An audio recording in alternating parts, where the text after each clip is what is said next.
Hi everybody, I'm Joe. And I'm Mary. And we're Book Buzz! And today we got another tag for you. This is a fun one. The summer I turned to UGUST. YA, guys. Lots of fun. Yes, this was created by Sui's Book Banter. She's the one who tagged us, as well as Books and Bocadillos. So the first question, never have I ever read YA books. Why not? Or why do you read YA literature? I read YA literature. We both do. Yep, quite often. Why do I read it? I enjoy the simplicity of YA.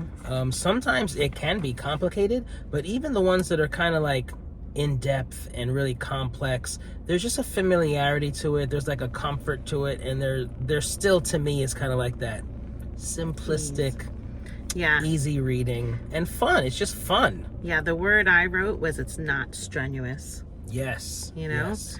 And they're enjoyable, and typically have like good character development and whatnot. I enjoy it. Nice and easy, joyous reading. Joyous. Next question, 2 truths and a lie. Have you played that game? Sure. What are 2 facts about YA literature and 1 lie or myth commonly believed about YA books? All right, so let's give some facts. Ready? Sure, yeah. All right, I'll give 1 fact and you give 1 fact. Okay, let's do it. I think a fact about YA fiction is that it is just as entertaining as adult literature. Okay. And I would say a fact is that they often have relatable characters. That is good. You want to hear another fact? I do. These are facts from my mind. So, it's not a genre.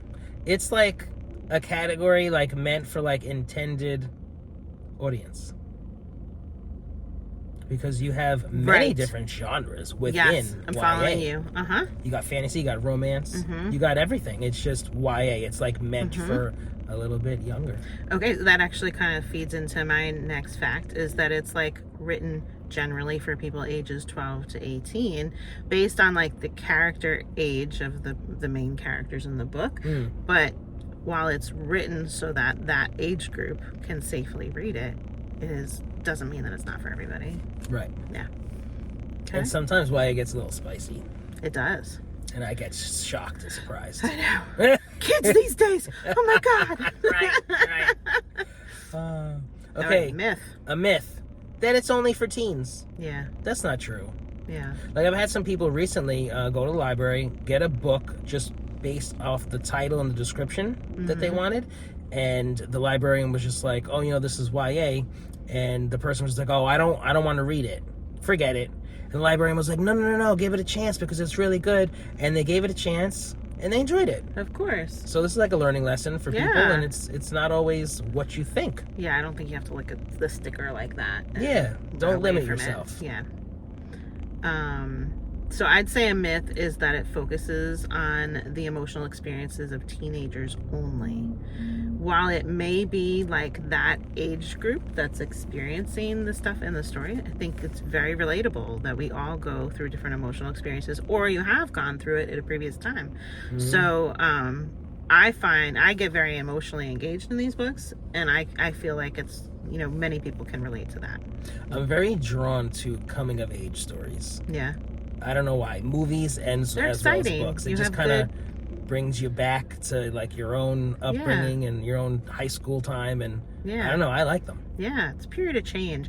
Maybe like, there's something about like mastery, like, the more you repeat these things, the more you feel like you gain mastery over it. So as you're seeing like people like achieve these wonderful things, you're like, yeah, we can all achieve those things. Yes.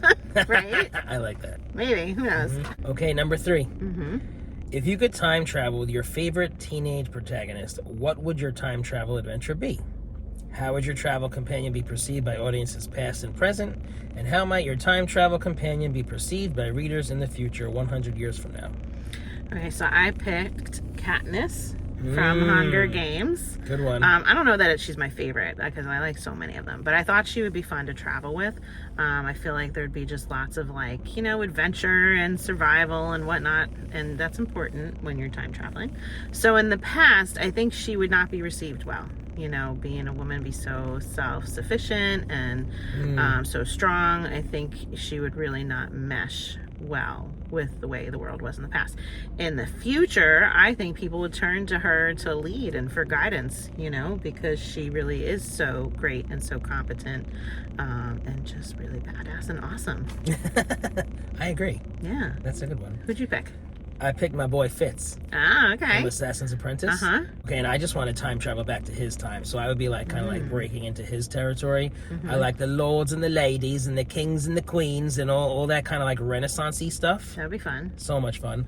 I think that people in the past would just be fine with him because, you know, that's his era, like whatever. Yeah. Present and future, like, I mean, present, we have a lot of Renaissance festivals and people are kind of into them. They would like him there. You know what I'm saying? Like watching the movies. So I think that we're still into that. Yeah, but 100 years from now. In everyday life, he'd probably be a little... oh, absolutely. In everyday life, weird. yeah. And 100 years from now, then people are like, what the hell is going on? Yeah.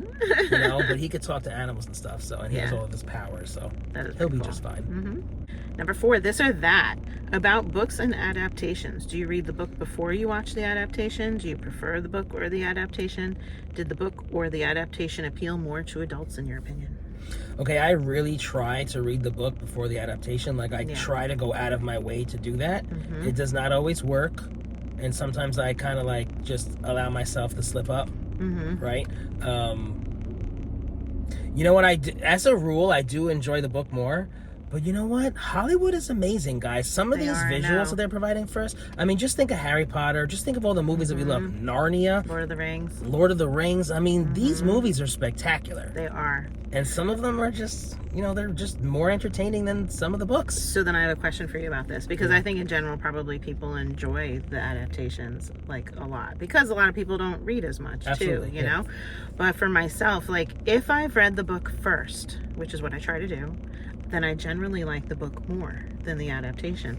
But if I've watched the adaptation first and then I liked it so much I'm like, let me go and read that book, then I like the adaptation more. So Lord of the Rings, I saw the movie first, so I like it more. Hitchhiker's Guide to the Galaxy, I saw the movie first, I love the movie, and the book kind of drags, you know. So sorry guys, I know people really like the book. But I feel like it depends on what I've consumed first. So do you find that happens for you? You know, I always hear people saying that. Like, have you ever read the book first and then liked the movie better? That's my question. I know. This is my question to Joe and to you guys. It's really hard to answer because it's like all the movies that we just mentioned. Yeah, they're good. They're so good. But did you watch the movie first or did you read the book first? Read the books. You did? Okay. First. Yeah, I was familiar with all the So you do stories. like the movies more sometimes, even if you've read the book first. Sometimes. I mean, the act of reading those stories is very, like, you know, cozy and comfortable and nostalgic. And, like, I love reading a good Narnia book. You know, but the cartoon of The Lion, the Witch, and the Wardrobe is, like, my entire childhood. Yeah. Right? And then when they came out with the live action, it is just phenomenal. It is. It really is. So it's almost, for me, it's almost kind of two separate activities. That's true. And it's hard to pick one. We don't have to force you to answer the question. Right? You can decline. Yeah. And I feel like, I think you said it before, but I think adults gear more towards TV, the adaptations. Yeah, that's what you have time for. And I know some people who don't like fantasy and don't like those types of books, but they love the movies. Watch the movie, yeah. So it's different. Yeah, I agree. Good discussion. Yeah. Next question. Okay. Number 5. Would you rather label the book YA or just let books be books? I enjoy the label. You know, I read too much to not know who it's intended for, not know what's happening going in, not knowing the genre. Like, I want to be able to pick what I'm reading. I don't want to read something that I'm unhappy with. So, like, tell me a little bit about this. Who is it for? What am I getting myself into? Yeah, I like the label. Interesting. I would just say let books be books because it doesn't really... The label doesn't matter to me, but you're right. It does help you figure out what am I reading. But yeah, generally I see a book cover and I go in blind and I'm like, I just want to read that. So I don't really care. You don't read the blurb? No, I don't read the blurb. Okay, yeah. That bothers me. I only read a blurb when you send me a book and you're like, Mary, you should read this, because then I'm not picking that independently myself based on a cover. You gotta make sure. So I'm just double checking you. Yeah, you gotta. Yeah. Okay, number 6. When I grow up, is there a YA book you feel would be successful with adult readers in the broader literary world? Yes. I think Caraval by Stephanie Garber would be enjoyed by so many people. And like you said, with the person going into the library and hearing like, oh, that's YA, I'm not going to read it. I feel like putting that stamp on Caraval and keeping some potential people away from it would be a real shame. It's an amazing book. And I think it could appeal to so many people. It doesn't have to be just stuck in that age zone. What do you think? For Caraval? Yeah. So I'm hesitating a little bit because I feel like Caraval is very flowery and like I feel like it's geared more towards women. And I feel like when you're thinking the broader literary world, like I'm kind of thinking like everybody would love it. Yeah. I'm not sure if everybody would love that. You loved it. Yeah, no, I did. But you're right. I mean, okay. You know, I don't know. Those are just my initial thoughts. I do think a lot of YA is geared towards women. Don't you think? Yeah. So, like, saying broader literary world is kind of hard. Yeah. Yeah, because there's always I feel like there's always some sort of romance line in it. Yeah. You know? Well, let me see if you agree with my answer. Go for it. So I think The Diviners by Libba Bray might be more. I was actually considering that one too. You know, it's kind of scary and spooky. You have your supernatural elements. You have your ghost elements. You have old New York City. You have the historical fiction elements to it. Yeah. You have like a lot of immigrant stories, different cultures. I don't know. You have a lot of characters. You got men, you got women, you got little kids. But then again, I mean, I think our problem is just in general with the question then. Because then, like, you know, the world is just made up of different readers, and to say the whole literary world, like, there's not any book out there that I feel like everyone would receive that way, you know? Yeah, it's hard. Right? All right, moving on to number 7. The Wild Wind Blows If. What was your favorite YA book when you were a teen? So I got tripped up here because when I was a teen, YA didn't really exist as a genre. We didn't have that name. Do you know what I'm saying? So, like, I went into a deep dive Google search once I hit this question because the first YA books I remember reading, I was 30 years old at the time that I started reading true YA. And I remember when I first discovered it, it was because my brother-in-law gifted me a book. It was Graceling. Oh, so that's my answer, Graceling. Okay. And I devoured it and I was like, oh my God, what is this genre? I want more of this. This is what I want to read. And so it became the genre of Mike's recommended books in my head because I didn't know what to call it, you know? So then, like, you know, a couple months later, he gave me another book and I'm like, he's spot on. This is amazing. Do you remember what that one was? Yeah, I think it was then Hunger Games, and then it was Maze Runner. And then it was Divergent. Oh, you love that. So he got me through all those books. I was really excited. And who's this person? My brother-in-law. Okay. Right? Cool. So, like, that's when I feel like I discovered what YA really was. So when I was a teen, was I reading that? No. You know? Yeah. And so I did, like, this deep dive of, like, when did YA become a term and whatever. It was funny to explore that. Right. So, yeah. So that's how I'm going to answer it. I was 30. I was not a teenager. Okay. And it's Graceling. Graceling. We love Graceling. I love it. Yeah. And I love it so much extra because it was the first of the discovery of, like, oh my God, I love this type of book. So glad I finally read it. I know. Okay, I'm going to pick one of my favorites from childhood and into adulthood. A Wrinkle in Time. Ah, yeah. By Madeline L'Engle. I've mentioned it many times. Now, is that YA or is that more middle grade? I checked. It's YA. Yes, and I know you love that one. Yep. Yeah. Love that one. Cool. It's so good. Next question. Deserted Island. So which YA book goes with you? The characters in that book will be with you on this deserted island. Okay, I picked Harry Potter. That's fun. Because I feel like we'll survive. We could just leave if we want. Like, they'll take care of it. Magic everything, right? Yeah. It'll be fun rather than like a terrifying survival experience. Absolutely. What about you? Because they were on my brain, I picked Graceling because all the characters, a lot of them are graced with different abilities. So like you'd have experts at so many different things. Gotta build like a structure to live on, you know, this island with. They'll just come on over and take care of it for you. Somebody that's gonna make amazing food out of the plants that are available to you, they're gonna have that skill there too. Yes. So yeah, I thought we'd be in good hands. Okay. All right, last question, number 9, Taboo. Describe the YA book you think everyone should read without saying words in the title or naming the author. What you got, Joe? Okay. Old New York City. Immigrant Experience. Melting Pot. Early 20th Century. I have no guesses. I have many guesses, I should say. Poor. Navigating Childhood. Botanical. Classic. Family. Okay. Is that it? Sure. Okay. And we'll put the answer in our description. I have no idea. I can't guess from that. Okay. You're going to know mine. Are you ready? Yeah. Wingardium Leviosa. Leviosa. Did you guys guess it already? Great. Magic. Wand. Lightning. Scar. Dark.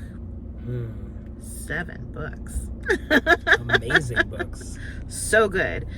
So I think everybody should read Harry Potter because I was like resistant to reading it myself, and it was a friend that gifted me the first 2 books, and I read it like out of obligation because I'm like, oh my god, she's gonna ask me about these. Yeah. And loved them them so much. I've reread them so many times. So there you have it. Wait, you said a blurb about yours. I want to say something about mine. Yeah. So I can't believe in researching for this. Do you want to just say what yours is now? Because like they've Yeah. had time to guess. Go ahead, tell them. It's a Tree Grows in Brooklyn. Yeah. And I can't believe that that's considered YA. I always considered it like a classic. And it says it's often considered a classic, but it's also experienced by a lot of young people and enjoyed by them as well. And I'm just like, this is YA? Interesting. Would you ever think that? Well, when was that written? Long ago. So that was before we're now writing for YA. Yeah. Like today's YA is being written for that group, for that heading, for whatever, you know? Yeah. Whereas back then it was just written, and now we're smushing it into the box called YA. We're forcing it in there. You know what I mean? Yeah. So, cool. Interesting. Okay, we're going to tag some people. I'm going to tag CG Rated Books. And Marlicia's Meanderings. And Sue Jackson. And E.D. Lewis Reviews. Have fun with the tag, guys. If you're enjoying Book Buds, give us a thumbs up. And share us with your friends. And subscribe to our channel, Book Buds! Keep tagging Book Buds. I love watching these. This summer, I turned to UGUST. YA August. Summer I turned to YA August. So I think we should say it, don't you think? It's UGUST. Or we really want to say it that way? That's how they made it. Okay, then you're gonna have to introduce it. August. So here, this is a Y, and this is a letter A. So it is in sign language. So Oh, well. YA. Look at you with your ASL shit. That's cute.